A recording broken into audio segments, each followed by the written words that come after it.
नमस्कार, मैं बालकृष्ण मुले एक बार फिर हाजिर हूँ शहर के गलियारों में चल रही ताजा तरीन चर्चा के साथ। आइए सबसे पहले बात करते बीजेपी सरकार में आए उत्साह की। बीजेपी ने आखिरकार विपक्ष के उपनेता रहे चौधरी राकेश सिंह को पार्टी में शामिल कर उत्साह से भरी कांग्रेस को एक जोर का झटका दे डाला है। इसे पार्टी कार्यालय के गलियारों में 100 सुनार की तो एक लोहार की भी कहा जा रहा है। अब चौधरी राकेश सिंह सोनिया राहुल जिंदाबाद नहीं बल्कि जय जय सियाराम का जय घोष करते सुनाई देंगे। कांग्रेस के तेज तर्राट नेता चौधरी राकेश सिंह अपनी ही सालों पुरानी पार्टी को एक ही झटके में अलविदा बोलकर कब भाजपा के पाले में आ गए, किसी को इस बात का एकाएक एहसास भी नहीं हुआ। बेहद आश्चर्यचकित कर देने वाले इस घटनाक्रम के बाद अब उन भाजपा नेताओं की यकायक बाँछें खिल उठी जो 5 दिनों से स्वयं को दलदल में पा रहे थे। सरकार के कई मंत्री तो सदन में एक के बाद एक लगने वाले आरोपों का जवाब देने की तैयारी कर बैठे थे। उन्हें कहीं से कहीं तक भरोसा नहीं था कि विपक्षी सदस्यों के आरोपों के बदले वे उन्हें कुछ इस अंदाज में घेर डालेंगे। लेकिन सदन में हुए इस घटनाक्रम ने जिस तरह से करवट ली, उससे सत्ताधारी भी अवाक रह गए। अब जो कुछ भी हुआ उस पर न तो कांग्रेस भरोसा कर पा रही है, न ही बीजेपी के बड़े लीडर। लेकिन चौधरी राकेश सिंह ने कांग्रेस का चुनावी गणित बिगाड़कर सीधे प्रदेश के मुखिया शिवराज को चुनावी लाभ ही लाभ पहुंचा दिया। पूरे घटनाक्रम के बाद दिन भर हुई चर्चा में सबसे ज्यादा खुशी भाजपा में मनाई गई। सरकार का हर मंत्री मुस्कुराता दिखाई दिया। पार्टी कार्यालयों का माहौल फिर खुशनुमा हो चला। 5 दिनों में खोई हंसी की फुहारें एक बार फिर चल पड़ी। अब पार्टी कार्यालय के गलियारों में कहा जा रहा है कि कैसी रही 100 सुनार के बदले एक लोहार की। अब कांग्रेस के बीजेपी में आए चौधरी राकेश सिंह ना तो सोनिया ना ही राहुल का नाम जपेंगे, बल्कि हर मंच पर कहते सुने जाएंगे जय जय सियाराम।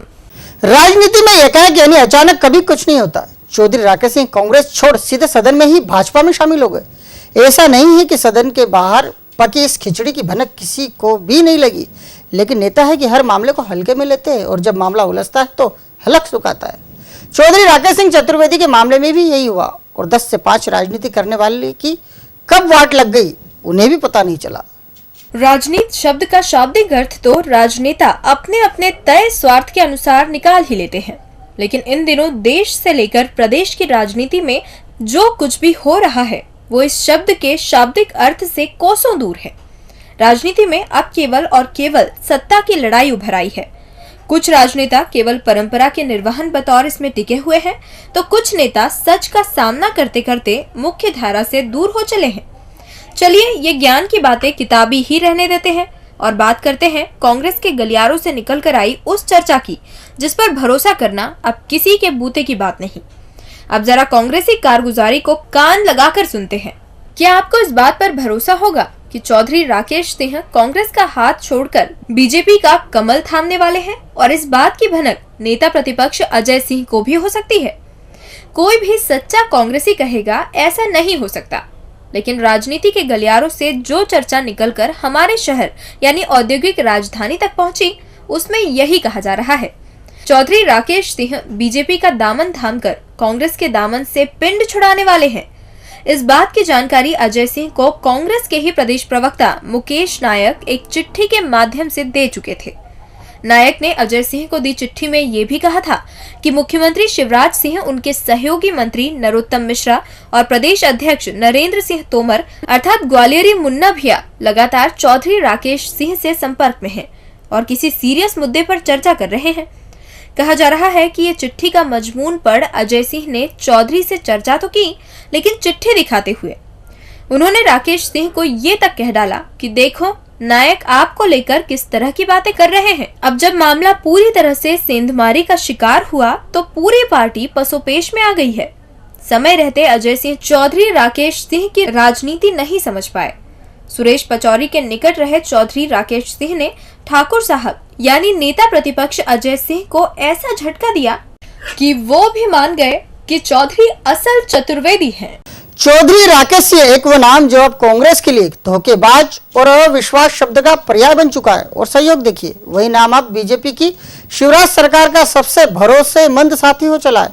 बीजेपी अब इस नाम को ढेर सारे तोहफे से नवाजेगी। उससे पहले मुखिया शिवराज तो अपने इस नए साथी के किए से बेहद प्रसन्न है, जबकि प्रदेश सरकार के संकट मोचक कहे जाने वाले मंत्री कैलाश विजयवर्गीय बीजेपी के गलियारे में आई इस लूज बॉल पर जमकर चौके छक्के लगा रहे। बीजेपी और उसकी 9.5 साल पुरानी सरकार के भाग्य में इतनी खुशियों भरा दिन पहले कभी नहीं आया।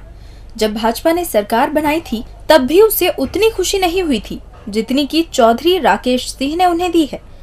चौधरी राकेश सिंह ने पार्टी और सरकार दोनों के लिए संजीवनी का काम किया है।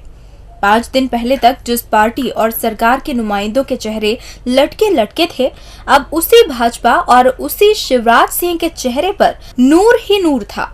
इधर पूरी कांग्रेस चौधरी राकेश सिंह के किए पर लहूलुहान दिखाई दे रही है। राकेश सिंह को कभी गद्दार तो कभी विश्वासघाती करार दिया जा रहा है। ठाकुर साहब यानी राजा दिग्विजय तो चौधरी राकेश सिंह को धोखेबाज करार देते नहीं थक रहे। कह रहे हैं जिसे पार्टी ने विधायक बनाया, मंत्री बनाया, सदन में विपक्ष का उपनेता जैसा महत्वपूर्ण पद से नवाजा, वही धोखेबाज निकला। अब कांग्रेस चौधरी राकेश सिंह को कोसते नहीं थक रही। अजय सिंह से लेकर कांतिलाल भूरिया के हलक से आवाज तक नहीं निकल रही है। वहीं भाजपाई गलियारे खुशियों से पट गए हैं। मुख्यमंत्री चौधरी राकेश सिंह की तारीफों पर तारीफ कर रहे हैं। कहा जा रहा है कि राकेश सिंह ने जो किया वो कोई नहीं कर सकता और वो उनका हृदय से स्वागत करते हैं। पार्टी गलियारों से आ रही खबरें बता रही हैं कि चौधरी शिवराज सरकार के नए संकट मोचक बनकर उभर आए हैं। ऐसे में पार्टी और सरकार दोनों मिलकर चौधरी साहब के सम्मान में 4 चांद लगाने की तैयारी में है। इस आश्चर्यजनक परिणाम से प्रदेश के उद्योग मंत्री कैलाश विजयवर्गीय बेहद उत्साहित है। कांग्रेस की ओर से आई इस लूज बॉल पर चौके छक्के जड़ रहे हैं और कहना नहीं भूल रहे, अभी तो यह अंगड़ाई है। वो ये इशारा भी कर रहे हैं कि अभी आगे आगे देखो होता है क्या। एक अजीब ही संयोग है। प्रदेश कांग्रेस अध्यक्ष कांतिलाल भूरिया के घर जब जब शहनाई बजती है तब तब उनकी अपनी पार्टी यानी कांग्रेस संकट में आ जाती है। भूरिया ने खुद के बड़े बेटे के हाथ पीले किए थे तो उन्हें विवाह की रस्में छोड़ लोकसभा में हाजिर रहना पड़ा था। अब बात छोटे बेटे के परिणय सूत्र में बंधने की बारी आई तो चौधरी राकेश सिंह उनका साथ छोड़ गए, उन्हीं के विरोधी यानी भाजपाई हो गए। अब कांग्रेसी गलियारों में पूछा जा रहा है, क्या बात है प्रदेश अध्यक्ष जी, बस 2 ही है ना? क्योंकि दोनों ही बार इधर शहनाई तो उधर संकट साथ साथ आया है। ऐसे में भूरियाई विवाह समारोह चर्चा का विषय बन गया है। लगता है कांग्रेस के प्रदेश अध्यक्ष कांतिलाल भूरिया के घर बजने वाली शहनाई कांग्रेस पार्टी को कुछ कम ही रास आती है।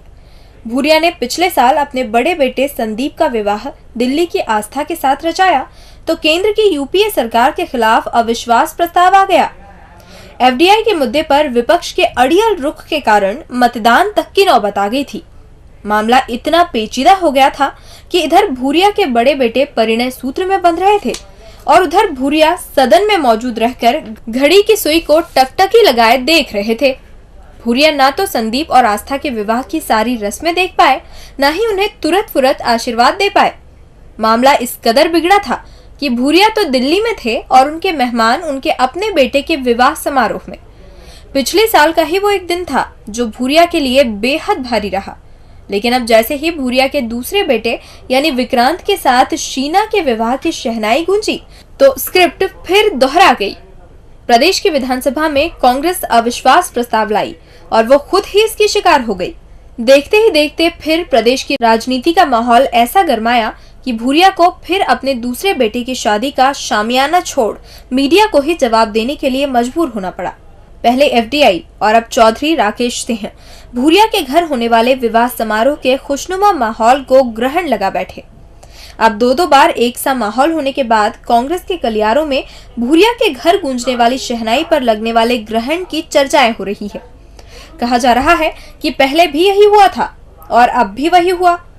अब ऐसे में शहर के गलियारे यही पूछ रहे हैं कि क्यों साहब आपके घर शहनाई बजती है और कांग्रेस संकट में आ जाती है, आखिर ऐसा क्यों? प्रदेश की भाजपा सरकार चौधरी राकेश सिंह के बहाने मीडिया के सामने जमकर कूद कर बयानबाजी कर रही है, लेकिन पार्टी के संगठन महामंत्री अरविंद मेनन है कि मीडिया को देख सीधे भागते नजर आ रहे। वो ये भी सुनना नहीं चाहते कि आखिर मीडिया क्या पूछना चाहता है। अब मीडिया को देख मेनन की दुड़की चर्चा का विषय बन चुकी है। खबर नवीस कह रहे आखिर मेनन साहब पूछ तो लेते, आखिर मीडिया पूछना क्या चाहता है। बीजेपी के प्रांतीय संगठन महामंत्री अरविंद के खिलाफ आई एक सुर्खी के बाद एक बार फिर सक्रिय हो चले हैं। उनके खिलाफ जो लिखा गया उसका बयान सत्ता और संगठन दोनों की ओर से पहले ही आ चुका है। दोनों ने ही मामले को फर्जी करार देते हुए मेनन को क्लीन चिट दे डाली, लेकिन इसके बावजूद संगठन स्तर पर सक्रिय मेनन मीडिया को देख मुंह फेर रहे हैं। मौका था विधानसभा क्षेत्र क्रमांक 4 यानी अयोध्या में हुए एक आयोजन का। पार्टी के कारिंदों ने यहाँ एक अच्छा सा आयोजन किया और मीडिया को पूरे सम्मान के साथ आमंत्रित कर डाला। वरिष्ठ नेताओं की उपस्थिति देख मीडिया ने आयोजन की सुर्खी बनाई, लेकिन जैसे ही अरविंद मेनन मंच से उतरे, मीडिया उनसे चर्चा के लिए आगे बढ़ गया। मीडिया के कैमरे देख पहले तो मेनन ने अपना मुंह ही फेर लिया और फिर मीडिया पीछे लगा तो मेनन तेज चाल चल सीधे अपनी गाड़ी में बैठ गए। अब मेनन आगे, मीडिया पीछे की चर्चाएं मीडिया हाउसों में की जा रही है। कहा जा रहा है ये तो माना कि मेनन मीडिया से यूं भी दूरी बनाते हैं, लेकिन इतनी भी क्या दूरी कि सार्वजनिक जीवन में काम करते हुए वो मीडिया से ही अनौपचारिक चर्चा नहीं कर पाए। चर्चा कैमरे पर नहीं तो यूं ही हो सकती है। फिर मेनन आखिर मीडिया से क्यों भाग रहे हैं? और अंत में बात करते हैं भाजपा में भूचाल लाने वाले राघवी लीला की। कहते हैं ऊपर वाले की लाठी और गरीब की बद्दुआ एक सी होती है, दोनों ही जब लगती है तो आवाज भी सुनाई नहीं देती। राजकुमार के साथ राघवी लीला सालों तक रचाने वाले राघव जी की जमानत अर्जी खारिज हुई तो पूरे प्रदेश के गलियारों में फिर उन्हें लेकर ढेर सारी चर्चा हो गई। कहा जा रहा है कि भले ही राजकुमार की मेडिकल रिपोर्ट्स नॉर्मल आई हो, लेकिन उसके आरोपों में कहीं ना कहीं सच्चाई तो है।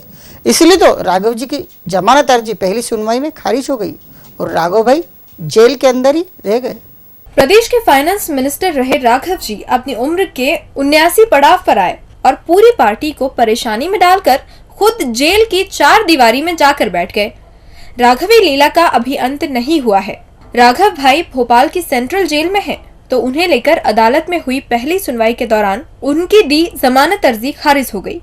अब राघव भाई सांवला को अगली सुनवाई तक जेल में रहना है। इस बीच सरकार और संगठन की स्थिति तो सुधरी है, लेकिन राघव भाई की उतनी ही खराब बताई जा रही है। सबसे खास बात तो ये है कि राघव भाई को पहले ही झटके में न्यायालय से जमानत मिल जाती तो वो अपने घर पहुंच जाते, लेकिन न्यायालय ने इस मामले में गंभीरता बरतते हुए जमानत अर्जी ही खारिज कर दी। अब जब राघव भाई को कोर्ट से कोई राहत नहीं मिली है, इसके बाद राघवी लीला को लेकर प्रदेश भर के गलियारों में फिर चर्चा की गई है। कहा जा रहा है कि राघव को राहत न मिलना ये बताता है कि ऊपर वाले की लाठी अभी भी उन पर प्रहार कर रही है, साथ ही उस गरीब की बद्दुआएं असर कर रही हैं, जिसके साथ राघव भाई अपनी लीलाएं करते कैमरे में कैद हुए हैं। डीजी न्यूज के खास कार्यक्रम गलियारों से को आप यूट्यूब पर भी देख सकते हैं। गलियारों से के आज के अंक में फिलहाल इतना ही। ताजा खबरों के लिए आप देखते रहिए डीजी न्यूज।